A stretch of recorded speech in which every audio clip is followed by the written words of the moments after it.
অনেক খেয়েছেন। আজ আমি তৈরি করব ধনিয়া পুরি। ইউটিউবে এই প্রথম নিয়ে এসেছি আমি আমার চ্যানেলে ধনিয়া পুরি।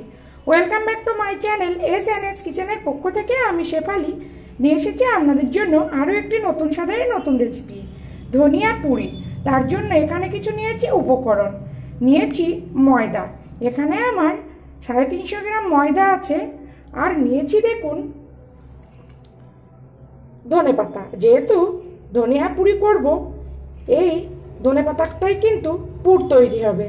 আর নিয়েছি আদা, নিয়েছি কাঁচা লঙ্কা, আর নিয়েছি কিছুটা ধনেপাতার পাতা, আর কি মানে ডাঁটাগুলো বাদ দিয়ে পাতাগুলো ছাড়িয়ে নিয়েছি। আরও অন্য উপকরণও আছে। আমার আরও নিত্য নতুন রেসিপি পেতে আমার চ্যানেলটিকে সাবস্ক্রাইব করুন আর পাশে থাকা বেল আইকনটিকে অল করে রাখুন, যাতে সবার প্রথমে আমার নোটিফিকেশন আপনার কাছে পৌঁছে যায় আর আপনি অতি সহজেই দেখে নিতে পারেন। দেখুন এখানে দিয়ে দিলাম পরিমাণ মতো লবণ। দেখুন দিয়েছি আমি পরিমাণ মতো লবণ, আর দেব পরিমাণ মতো চিনি। দিয়ে সুন্দর করে খুব শুকনো উপকরণ মিশিয়ে নেব। আর এখানে এবার দিয়ে দেব রিফাইন তেল। দেখুন এখানে আমি 350 গ্রাম ময়দার জন্য 40 স্পুন মতো রিফাইন তেল দিয়েছি। দিয়ে খুব সুন্দর করে শুকনো উপকরণ মিশিয়ে নেব। দেখুন শুকনো উপকরণ আমি মিশিয়ে ঠিক 10 মিনিট মতো ময়াম করে নিয়েছি। খুব বেশি ময়ামের এখানে প্রয়োজন নেই, ঠিক আমরা যেমন লুচি বা পরোটা তৈরি করি ঠিক সেরকম ময়াম দিতে হবে। তো দেখুন বুঝবেন কি করে ময়াম হয়েছে, এভাবে মুট করে চাপ দিলেই কিন্তু ভেঙে যাবে, তখন কিন্তু বুঝবেন ময়ামটা হয়ে গেছে। এবার দেখুন এখানে যে আমি ধনেপাতা রেখেছি এইগুলো এখানে আর একটু মিশিয়ে নেব। একটু হাত দিয়ে এইভাবে চটকে ময়দার সঙ্গে মিশিয়ে নেব। এইবার দেখুন এখানে দিয়ে দেব অল্প অল্প করে জল, দিয়ে খুব সুন্দর একটা ডো রেডি করব। একসঙ্গে কিন্তু বেশি জল দেবেন না, তাহলে কিন্তু ময়দা মাখাটা নরম হয়ে যাবে, তখন কিন্তু পুর ভরতে অসুবিধা হয়ে যাবে।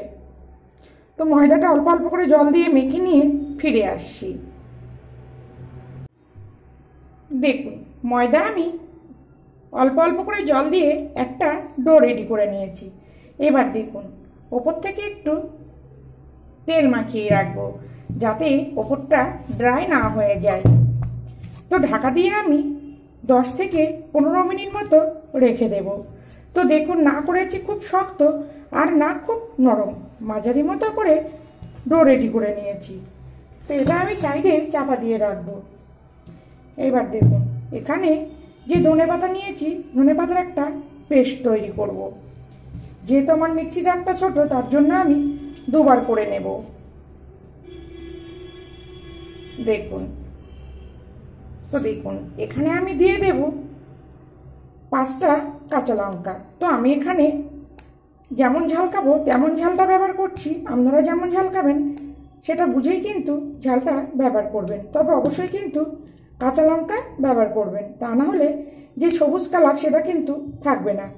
আর দিয়ে দিয়েছি 1.5 ইঞ্চি পরিমাণে আদা, মানে আর কি আমি যতটা পুরি তৈরি করব সেটা বুঝেই কিন্তু আদা আর লঙ্কাটা ব্যবহার করতে হবে। এবার এখানে দিয়ে দেব অল্প একটু জল, খুব বেশি কিন্তু জল ব্যবহার করব না।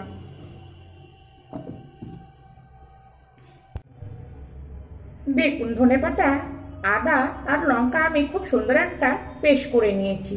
আর অন্যদিকে দেখুন গ্যাস ধরিয়ে গ্যাসে কড়া বসিয়ে কড়া গরম করে নিয়েছি।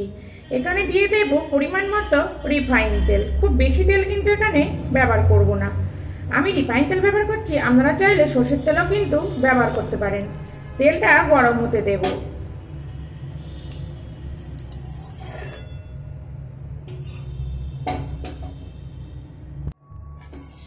দেখুন তেল আমি গরম করে নিয়েছি। এবার এখানে দিয়ে দেব ফোড়নে কালো জিরে। দেখুন এবার দেব যে ধনেপাতা কাঁচা লঙ্কা আর আদা পেস্ট করে রেখেছি সেই পেস্ট। দেখুন পেস্টটা আমি দিয়ে দিয়েছি, তবে এখানে কিন্তু জল ব্যবহার করব না। এখানে দিয়ে দেব পরিমাণ মতো লবণ, অবশ্যই কিন্তু লবণটা বুঝে দিতে হবে। আর দিয়ে দেব পরিমাণ মতো চিনি, দিয়ে খুব সুন্দর করে এই ধনেপাতার পুরটা কষিয়ে নেব। তবে কি চাপা দিয়ে কিন্তু কষবেন না, তাহলে কিন্তু যে সুন্দর একটা কালার, সেই কালারটা কিন্তু আর থাকবে না। দেখুন 10 মিনিট আমি কষিয়ে নিয়েছি, আর মাঝে কিন্তু আমি একবার লবণটাও চেক করে নিয়েছি। আপনারা অবশ্যই একবার লবণ চেক করে নেবেন। তো দেখুন 10 মিনিট কষিয়েছি, এখনো কিন্তু 5 মিনিট মতো আমি মিডিয়াম ফ্লেমে কষিয়ে নেব। কেননা এই ধনিয়া পাতার পুরটা একদম শুকনো শুকনো করে নিতে হবে, তা না হলে পুর ভরলে বেলতে গেলে পুর বেরিয়ে আসবে বা বেলতে সমস্যা হবে। তার জন্য যতটা সম্ভব একদম কিন্তু শুকনো করে নিয়ে আসতে হবে।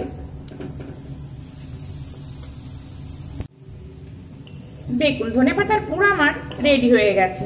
আর দেখুন কতটা শুকিয়ে নিয়েছি, দেখুন কড়া থেকে কিন্তু ছেড়ে যাচ্ছে, আর তেলও কিন্তু ছেড়ে দিয়েছে।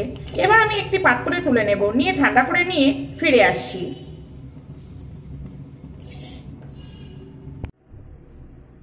দেখুন ময়দাও কিন্তু আমার সেট হয়ে গেছে।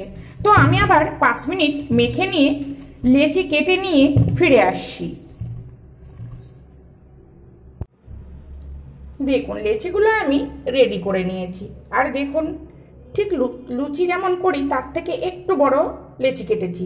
অবশ্যই কিন্তু লেচিগুলো একটা ঢাকনা দিয়ে ঢেকে রাখতে হবে, তা নাহলে কিন্তু উপরটা শক্ত হয়ে আসবে। আর এদিকে যে ধনেপাতার পুরটা আছে, এটাও আমি ছোট ছোট বল বল আকারের লেচি কেটে নেব। দেখুন ধনেপাতার পুরটা আমি এরকম গোল গোল করে নিয়েছি।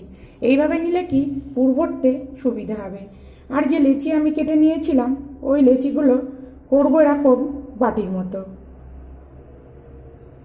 খুব সহজেই কিন্তু হয়ে যায় এই ধনিয়া পুরি, আর খেতে কিন্তু অসাধারণ টেস্ট হয়।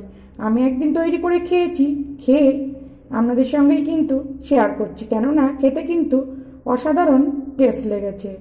দেখুন তবে এই ধনিয়া পুরিগুলো কিন্তু একটু ছোট ছোট করতে হবে। দেখুন এবার আমি দিয়ে দেব একটা লেচি।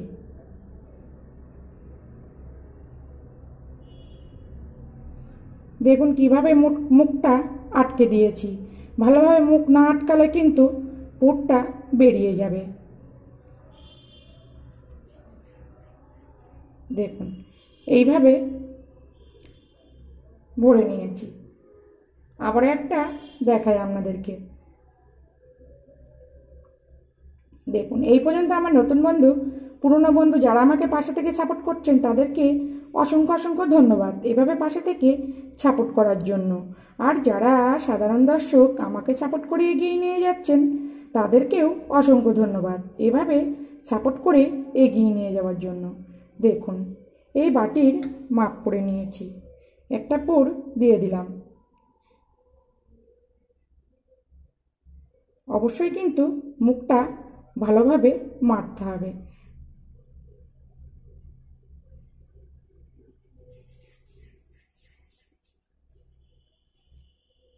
দেখুন তো একইভাবে আমি সব পুরগুলো ভরে নিয়ে ফিরে আসছি। দেখুন কিছুটা আমি খুব সুন্দর করে পুর ভরে নিয়েছি, আর কিছুটা কিন্তু রেখে দিয়েছি। মানে আর কি যখন খাবো তখন কিন্তু পুর ভরে গরম গরম ভেজে নেব, কেননা পুর ভরে রাখলে বেলতে কিন্তু সমস্যা হয়ে যাবে। এবার দেখুন নিয়ে নিয়েছি একটা চাকি আর বেলান। এবার দিয়ে দেব অল্প তেল। এইবার দেখুন যে দিকটা আমি পুর ভরে রেখেছি, এই দিকটা কিন্তু এরকম নিচের দিকে দিয়ে দেব, আর এইভাবে হাত দিয়ে একটু পুরটা পাতিয়ে নেব। আর অন্যদিকে কিন্তু আমি তেল গরমও বসিয়েছি। তো দেখুন যতটা সম্ভব এইভাবে হাত দিয়ে কিন্তু পাতিয়ে নিতে হবে। আর এই ধনিয়া পুরি কিন্তু খেতে অসাধারণ টেস্ট হয়। প্লিজ আপনারা একবার বাড়িতে একবার অবশ্যই ট্রাই করে দেখবেন, খেতে কিন্তু অসাধারণ টেস্ট হয়। দেখুন খুব বেশি কিন্তু বড় করব না। দেখুন পুরটা কিন্তু চারিদিকে ছড়িয়ে গেছে।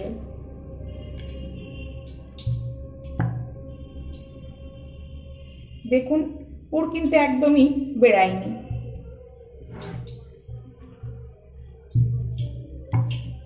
দেখতে যতটা সুন্দর, খেতেও কিন্তু ততটাই সুন্দর হয় এই ধনিয়া পুরি। দেখুন আবারও একটা আপনাদেরকে বেলে দেখাই।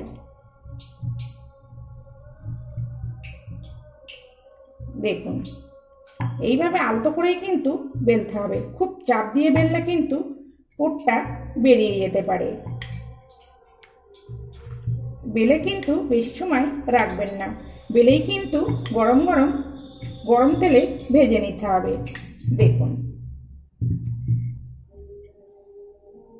তো ধনিয়া পুরিগুলো ভেজে নিয়ে ফিরে আসছি।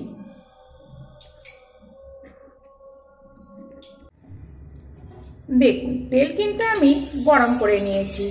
এবার যে পুরি আমি বেলে নিয়েছি ওই ধনিয়া পুরি, দেখুন যেদিকটা মুখ পুর ভরা ওই মুখটা কিন্তু নিচের দিকে দিতে হবে, দিয়ে মিডিয়াম ফ্লেম করে ভেজে নেব। দেখুন আস্তে আস্তে কিন্তু ফুলে ওপরের দিকে উঠবে, সঙ্গে সঙ্গে কিন্তু নাড়াচাড়া দেবেন না।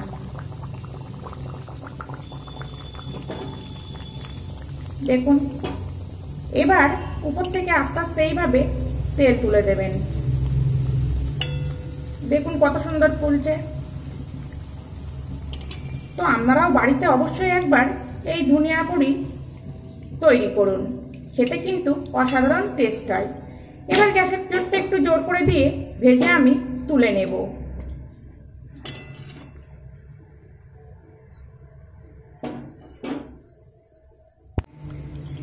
দেখুন ধনিয়া পুরি আমার ভাজা হয়ে গেছে।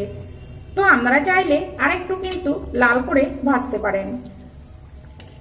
তো একইভাবে আমি সব পুরিগুলো ভেজে নেব। তো আপনাদের কাছে যদি এই পুরি তৈরি ভালো লাগে প্লিজ প্লিজ আমার চ্যানেলটিকে সাবস্ক্রাইব করে পাশে থাকুন, আর খুব ভালো লাগলে প্লিজ একটা লাইক আর সঙ্গে একটা শেয়ারও করে দিন।